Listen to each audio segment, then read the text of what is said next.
I'm going to introduce our speaker. Before I give his little bio, I just want to say how I met Allan. We were both being trained at the Museum of Jewish Heritage in a program called Heritage Testimonies. And the need for this program is because most Holocaust survivors have passed, with the exception of my father, who was 100, but in his case and in many who are still alive, they're no longer capable of going around and telling the story of their ordeal.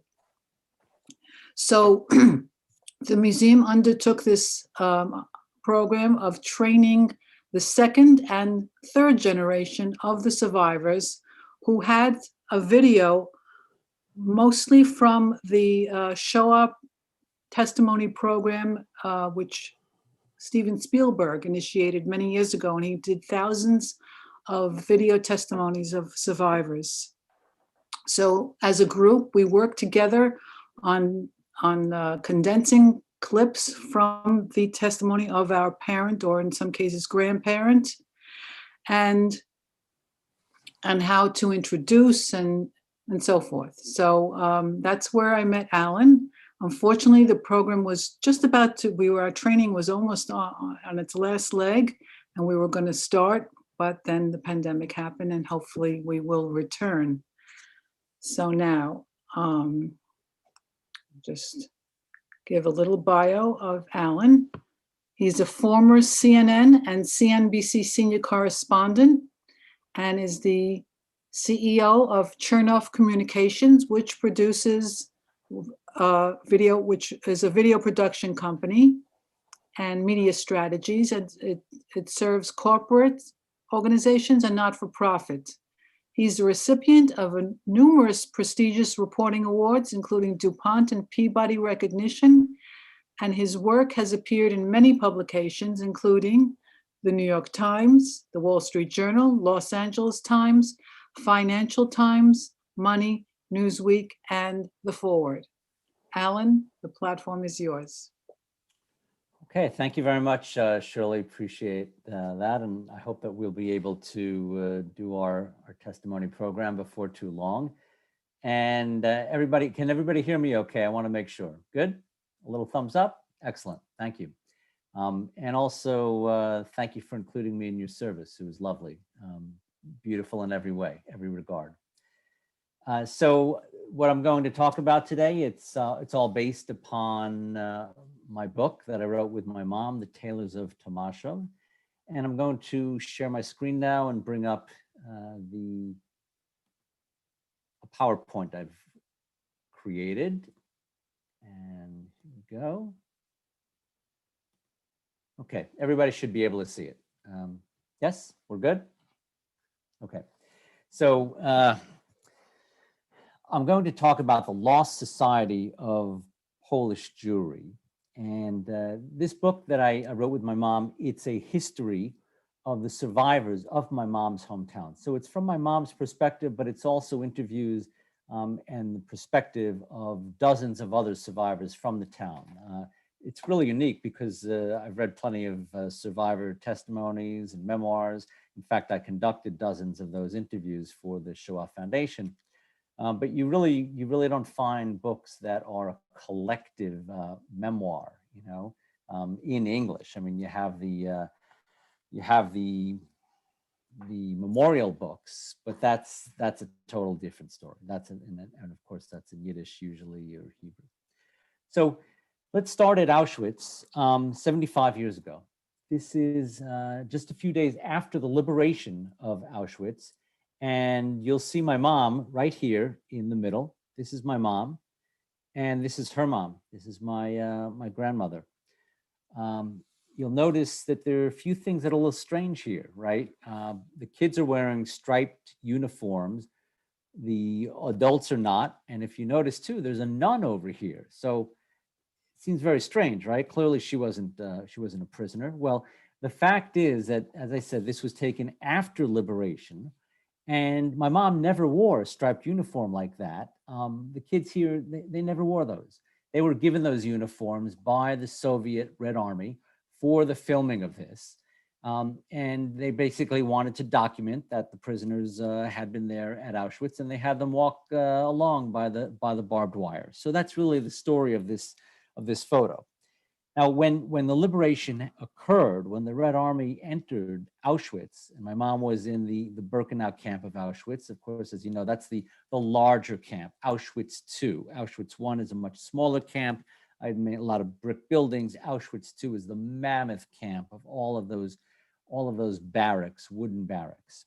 And when the Soviets entered, you would think that my mom would have felt incredible elation, but not at all.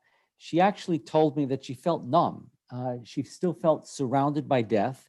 She herself was ill. She had been starved, tortured. Her brother had been killed. Her father was missing. And so she really said she felt numb, no emotion at all. The Red Cross cared for her and her mom, brought them over to Auschwitz I.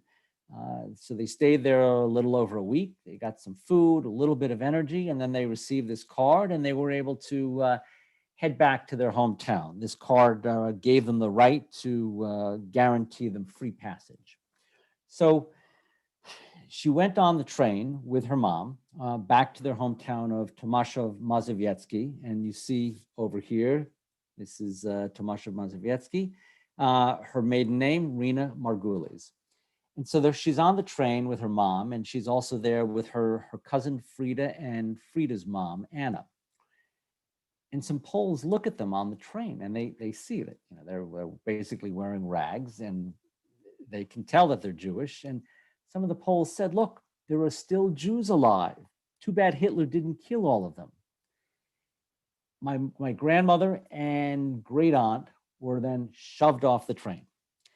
So my mom and her 11-year-old cousin waited at the Tomaszow train station for their mothers to arrive on the next train. They went back to their old apartment. They waited to see who would come back. My mom waited to see if her father would come back. Unfortunately, that didn't happen. He actually was killed trying to escape from a death march at the very end. And they tried to reestablish a life. They went to their apartment, but that was occupied, so they found an apartment. And then my mom went to school, but it was not a welcoming environment at all. Kids actually threw stones at her, tried to hurt her. My grandmother complained, and my mom was allowed to leave class 10 minutes early at the end of school, before the end of school, and to run home. So she and her cousin Frida, they left early so they wouldn't be stoned. It was clear that there really was no life for them in Tomaszow-Mazowiecki. So what did they do?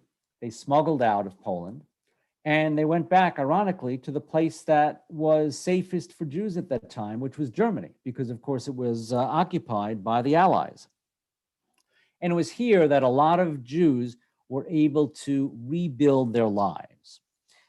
They were able to make friends, they studied. This is my mom over here in the back row in class. So they were able to have a bit of a life, study, live freely, but there wasn't their own home.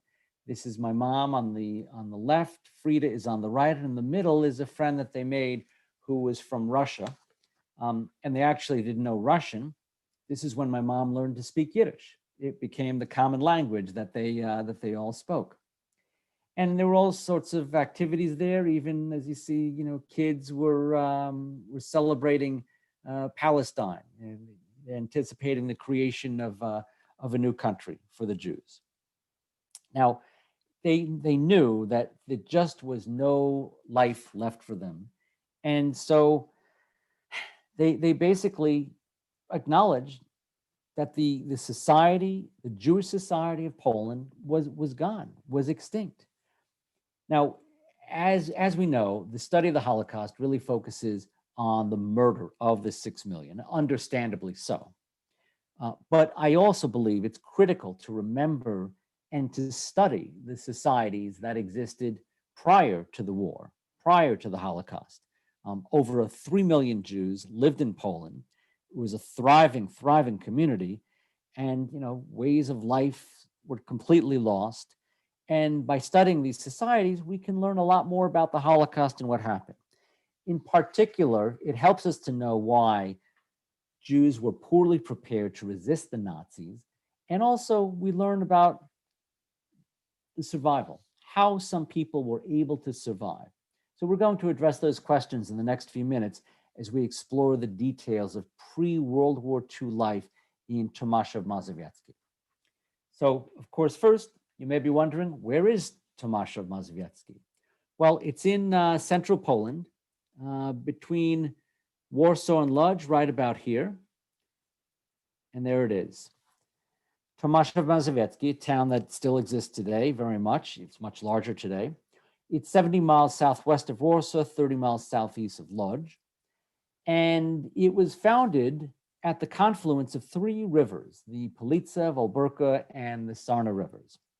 Now, the big landowner, Antoni Ostrowski, started the town. He named it after his father, Tomasz, and he built textile mills to take advantage of all that water power there. So in 1822, he started building textile mills, and he needed garment workers, people who could work with textiles, weavers, merchants, everybody who knew textiles. It so happened that Jews had a lot of those skills. So he invited Jews to come to the town, to populate there. So for most of its history, Jews were actually welcomed in this town, Tomaszow-Mazowiecki. And it became a major industrial town. This is the founder. And so these textile mills were built up. One of them, the Wilno artificial silk factory, exported around the world, sending it as far away as Japan. You see major factories.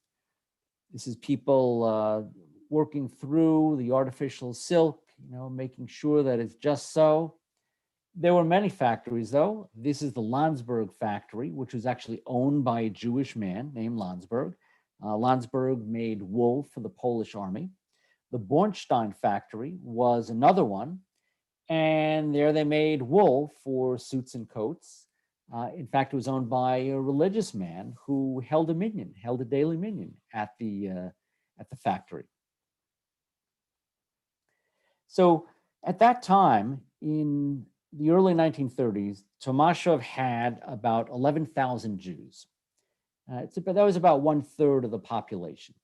Today, Tomaszow is more than twice the size of that. There are more than 65,000 people, but there are no Jews in Tomaszow-Mazowiecki.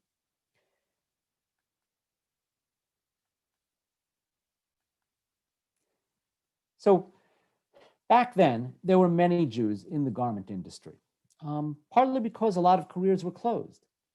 And that was because of widespread anti-Semitism. This is an anti-Semitic rally outside the University of Warsaw. And you might wonder, well, were there academics, Jewish academics there? There was one in the entire country of more than 3 million Jews, one academic who specialized in Jewish studies. This fellow is Meir Balaban. Jews had very limited options. They couldn't be really part of government. They couldn't get into the professions. So they pursued trades, right? Shopkeepers, they had small businesses, work with leather, shoes, tailoring, whatever it might be. They could get an education in elementary school. That was free. This is the 4th grade class, Mrs. Zilberova's class in Tomaszow-Mazowiecki. The boys could go to Cheder, where they studied Torah and Talmud. So that cost a little bit of money. But if you wanted to go to the gymnasium, the high school, that cost money. And most people really didn't have much money to spare for that sort of education. So what did the kids do? They went and they took internships. They became apprentices. This is the document, the contract between my grandfather and his apprentice. My grandfather, Rena Margulies, and his apprentice, Srulik Rozansky. Now, I'm sparing you the legal details. It's a 3-page long document, so just the first page here. But they had They had contracts for all sorts of professions, all sorts of laborers, whether you were a baker, a shoemaker, a carpenter, whatever it might have been, butcher. So they take this very seriously. Now, as I mentioned, there were a lot of Jewish people who were in Tomaszow-Mazowiecki for the garment industry. And this is my grandfather on the right and my great uncle, Joseph Tenenbaum, on the left. They were both tailors. The Depression came and they were let go. They lost their jobs. The joke at the time, that wasn't much of a joke, it was almost more true, was that there were more tailors than customers in Tomaszow-Mazowiecki. So my grandfather and my great uncle, they decided to go off to Paris to become master tailors. They'd learn to be Parisian master tailors, have something different, come back, and hopefully do well in Tomaszow-Mazowiecki. That's exactly what they did. They learned the trade over there. Again, this is a picture of my great uncle. And my grandfather opened a shop called Très Chic. This is an envelope that I have from his shop, Parisian tailor shop, it says on the top, Très Chic. So back then, these were the styles that were in fashion, right? Double-breasted, fairly loose trousers, pointed collars, very fashionable, high fashion. And my grandfather had a thriving shop when he came back from Paris. He and his tailors, they manufactured 15 suits, vests and suits a week, and they charged a pretty penny for them. In American dollars back then, $200 a suit. For overcoats, $300. So, they were doing pretty well. This is my grandfather with his wife, Allan Margulies, and they ran the shop together. Helen was a seamstress. She then stopped when she married my grandfather, and they ran the successful tailor shop together. Tomaszow, even though it was a pretty small town, 11,000 Jews, had a lot of culture going on, a lot of Jewish culture. This is a Jewish orchestra, and there were several of them. There were a few movie theaters in town, the Odeon, the modern movie theaters. There were a couple of Jewish newspapers, Yiddish newspapers. There was something called Zedages, which is an acronym for Jewish Sports Organization. So they had a soccer team. They had a cycling team. They had track and field, all sorts of sports, even chess. And they threw parties as well. They called them fives because they took place at 5 o'clock. They ran a summer camp, and these kids are all here together at summer camp. And this was just a couple of years before the war started. Back then, Poland was fairly economically backward. This is how a lot of people got their water. It's how my grandmother got her water. My mom got her water when she was a young child. Wassenträgers, water carriers. These guys would go to wells and carry water up the steps to the apartments. It was not a modern society at a time when almost anybody with some money in the United States had running water, had flush toilets. In Poland, many people had outhouses, as my mom did as a young child. It was also old-fashioned in many social ways. My great-grandfather arranged a marriage for his eldest daughter, my great-aunt Rivka. This is my great-aunt Eva. She saw what happened to her older sister and said, that's not for me. I want to pick my own husband. So she met this fellow named Milech on the left.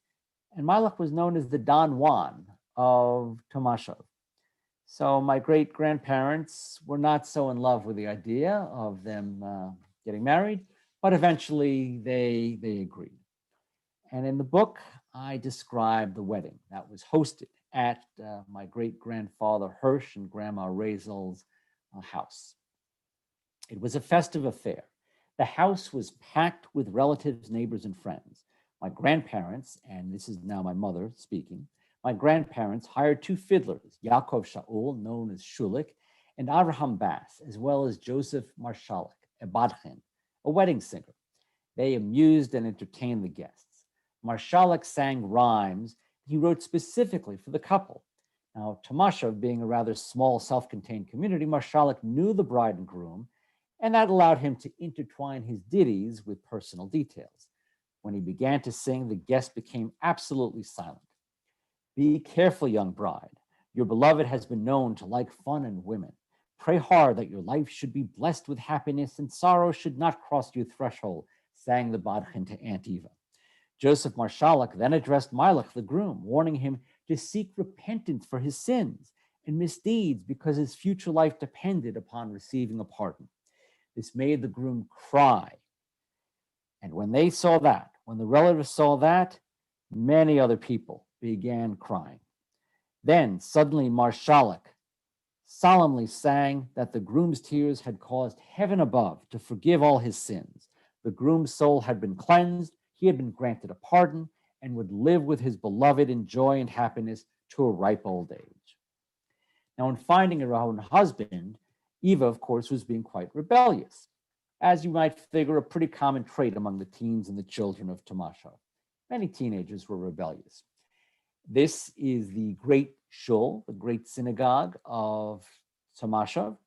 And of course, as you'd expect, a lot of teens rejected the orthodoxy of their parents. Many joined Zionist organizations, labor organizations. That's really where the action was when you were young. This was a rally of the Bund, right? The Bund, as you probably know, a labor socialist organization, was very big in Poland, held seats in the Congress. And basically, you could say it was like the Bernie Sanders movement of the Jews in Poland.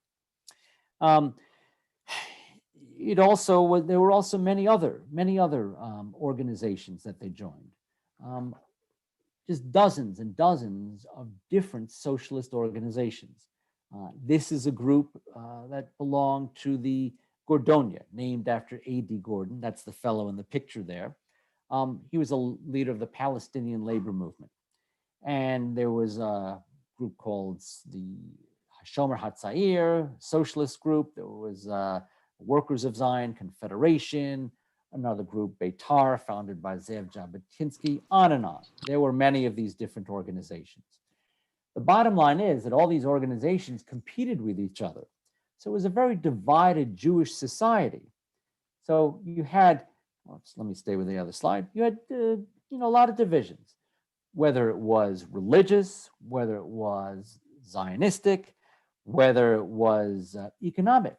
For example, at that Gross Shul, at the giant synagogue, the Gabbai there, a fellow by the name of Avram Romanowitz, he would give honors to many of the poor people. So the rich people in the congregation would call him an outlaw. They'd be outraged that he was giving away these honors, like opening the ark, raising the Torah, saying brachot, that he was just giving it away to people who didn't have any money, who didn't contribute to the synagogue. Lots of conflict between the Jewish community, religious, political, economic, even linguistic. People argued over the language. What language should we speak? The Orthodox spoke Yiddish. The modern people, like my mom, in her house, they spoke Polish. And the Zionists spoke Hebrew. So, there was this myth that some people have now of a beautiful unified shtetl. The truth is, it wasn't such a humanistic society back then among the Jews, right? All this dissension was occurring as anti-Semitism was really on the rise. In 1935, the Polish president, Józef Pilsudski, died. He was very good to the Jews, but once he was gone, things got very bad. In 1937, Parliament forbid ritual slaughter, encouraged boycotts of Jewish merchants. And as I said, there was a lot of dissension among the Jews. The ultimate manifestation of this division were Jewish capos, this fellow with the hat in the middle there, who during the war were basically enforcing Nazi decrees among the Jewish community, carrying out the orders of the Nazis. I think that there is a lesson for all of us within this. We can have incredible dissension, And especially at this time, earlier this evening, some of you were talking about the election. It's all on our minds. And we have such a split society. And, people are being very emotional right now, even within households. And it's important that we remember we have differences, but when you have larger forces outside of your community, maybe outside of your country, it's important to try to be humanistic, to be understanding, to unify somehow, find the areas where you have common ground. This was very important for the Jews back then, and sadly, it was often not followed at all.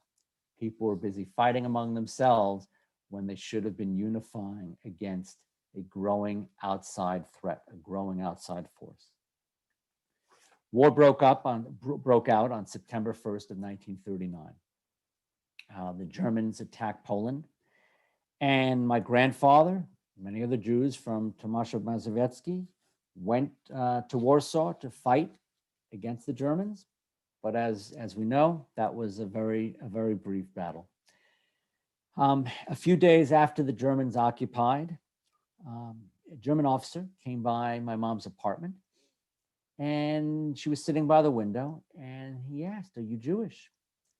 And my mom called her mom over, and my grandmother said, "Yes, we're Jewish." And he said, "If you're Jewish, it's going to be very, very bad for you." They had no idea what he was talking about. They didn't know what bad was. They just didn't have a clue. Nobody could imagine what was about to come. They had a positive impression, in fact, of the Germans because it was a very cultured society, writers, great musicians, composers. So they didn't know what was coming. But the restrictions came soon. The wearing of armbands, shops were looted, people were put to work for the Nazis. The tailors had to work in a workshop, sewing garments for the Nazis. And of course, there was not much food on the street. You see people were just hanging out on the street, very hungry. In this warehouse, the tailors were working along with other workmen, all sorts of skills, all sorts of laborers, making goods for the Germans, for the officers, for their families. So my grandfather was making suits and dresses and leather coats for the officers. And one Nazi officer liked him very much, really appreciated the work my grandfather was doing, and he offered to take my grandfather and his family outside of the country, to let him escape, move him into Switzerland, take him on his plane. My grandfather said no because he was caring for two young cousins who had come to live with the family, and he did not want to leave them alone. And so he declined the offer. Now, if you had a job working in one of these warehouses, it was actually a very good thing for your survival, because you had a job, it meant you had utility to the Nazis and you would get a little bit of food. These are some of the workers outside the warehouse, having a little bit of food, having a snack before going back in. And often receiving that food, receiving a piece of bread or a whole loaf of bread from the Nazis, from the people managing these warehouses, that could mean the difference between life and death. In the book, I quote Joseph Samuels Zamolewicz back in Poland. And he described the terrible dilemma that he confronted when he walked out of the warehouse holding some bread. Saturday, we used to work until 12. When we went home from the tailor shop, they'd give us a piece of bread, a small piece that we should survive until Monday morning. When I came into the ghetto, my whole extended family was standing over there with their hands stretched out, and everybody begged for this piece of bread. Naturally, I couldn't give it away. I needed it for myself and my mother and my sister. This I can never forget, and I can never forgive myself that I could not help them with this piece of bread. I don't think there's anyone in the world, a writer in the world, who can write the feeling that I still have about this moment, that I could not share the piece of bread. There isn't a painter who could paint a picture like this. My whole close family staying in front of me, begging for the piece of bread, and I could do nothing. If I give it away, I wouldn't survive until Monday morning. My mother wouldn't survive until morning. It's a terrible feeling. I feel guilt and not guilt. The picture doesn't leave my mind and doesn't leave my conscience. Faced with starvation under these circumstances, my grandfather and grandmother planted vegetables in an abandoned field, and they created a soup kitchen. So they served sauerkraut soup to Tomaszowers as long as it lasted. In July of 1942, a small ghetto was created. The Tailors and the others who were working for the Nazis, those who had utility to the Germans, were separated from those who didn't. About a year later, at the end of October, a couple of months later, at the end of October 1942, there was a great deportation in Tomaszow. Most of the town, anyone who didn't have a connection to someone who had a job in one of these warehouses, was deported. They were sent off in a great deportation here. In German, Aussiedlung. In Polish, it's called Wysiedlenie. And these are pictures from that actual date. The majority of the Jews in town were shipped off to Treblinka, where they were killed. Many of them were my cousins, my great-grandparents. In May of 1943, the remaining Tomaszowers, about 700, were sent in cattle cars to Blizin, to a labor camp. And the book has detailed descriptions of that labor camp. The places where everyone slept, the barracks, they had been stables, so they were filthy. They were filled with rats, and a lot of people died from disease there.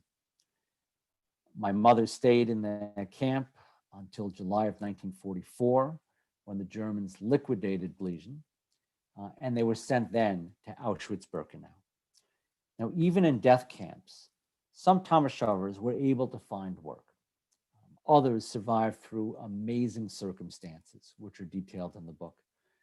But resourcefulness and resistance played an important role. Some were able to sneak valuables into the camp, and then they would trade with local Poles, throwing food over the fence. In return, they would get just enough food, for a day or two, would help them to survive. And one might wonder, how is it that my mother was able to survive, right? She had to lie about her age to gain entrance to Auschwitz, right? When she came into Auschwitz, she was only 11 years old. Her mother told her to say, "You're 16 years old," which she did. She said she was malnourished. That's why she looked young. She was hidden by her mother during the appels. Appel, you may know, is the counting that was done in the morning and in the evening for hours on end. People would be standing in the cold, in the terrible heat, in the mud, as the Germans counted and counted, accounting for everyone, those who were alive, those who were dead. My mother also organized food. Now, organized was a euphemism from the camp. Organized meant that you basically were stealing food in order to survive. So one day, my mom found a huge cabbage. I'll share the story from the book. October 12th was Aunt Eva's birthday. It was a cloudy, drizzly day with no one outdoors. It so happened that I walked near the kitchen barrack, located near the front of the camp. A truck had just delivered a load of cabbages and pulled away. One large cabbage rolled in front of my feet. I looked around to the left and to the right. No one was near. So I picked up this large cabbage, so large that I, a little girl, couldn't fully wrap my arms around it. Quickly, I darted in back of the building so that no one would notice me. I sneaked into the barrack by the back door and gave the cabbage to my aunt as a birthday present. I don't think that she could ever have gotten a better present because food was more valuable than possessions. We shared and ate the raw cabbage for the next several days. Another way that my mom survived in Auschwitz was that she posed as a twin with her cousin Frida, who is over here to the right. They posed as twins, and they were in the twins barrack that Dr. Mengele did his terrible experiments on. on those children. Fortunately, my mom and her cousin were not experimented upon, but they were with the kids who were victims of those experiments. And they saw the trauma. They saw what was going on in there. Very strange, because they had counselors in those bunks. And the counselors would play games and dance with the kids. And my mom always felt this was just, what is this about? You know, she didn't participate. She thought, this is just too strange, too bizarre. That was an act of resistance. There were many acts of resistance, right? We think about, it was the people in the forests who took up arms against the Nazis, that they were the resistors, the partisans. But the fact is that there were many different ways that Jews could show resistance, whether in the camps or even before. And this is really the way that people were able to survive. It was a matter of strong will, trying to resist whenever you could, and a lot of it was luck. A lot of it was luck and resilience. It was extremely rare for people to survive, as you know. Of the people of Tomaszow, and there were about 14,000 who were there just before the war, the Jews of Tomaszow. It grew by about 3,000 because Jews from the surrounding area were all brought to Tomaszow. Only about 250 survived the Holocaust. Let me show you a picture of my mom.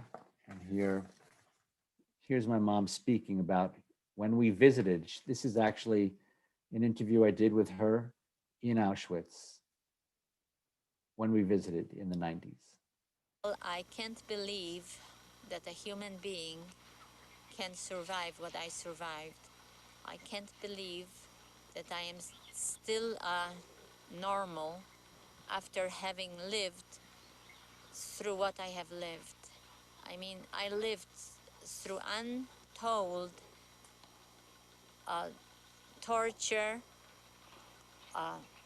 in every sense of the word, in subhuman conditions, and to stay normal is somehow a miracle. I guess human nature is just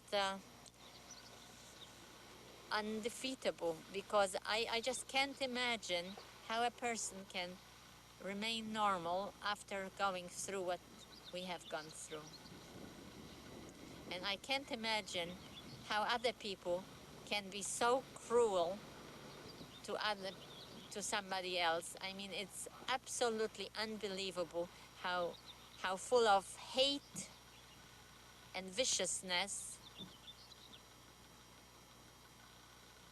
Nazi Germany was. And I just don't understand why there are still so many people who hate others, Jews and other minorities, because it's so unjust, it's so beyond human behavior. It really is terrible. So I think those are incredibly fitting words for us if we're, here on Shabbat and a congregation of humanistic Judaism. I think those are really just perfect words, and I really salute your congregation and the beautiful movement of humanism that you have. Many of the survivors were tailors, and the major reason they were able to survive was the fact that they could use a needle and a thread. And a needle and a thread helped them to survive the Nazi extermination machine. Today, there are just a few survivors remaining from Tomaszow-Mazowiecki. So thank you all very much for your attention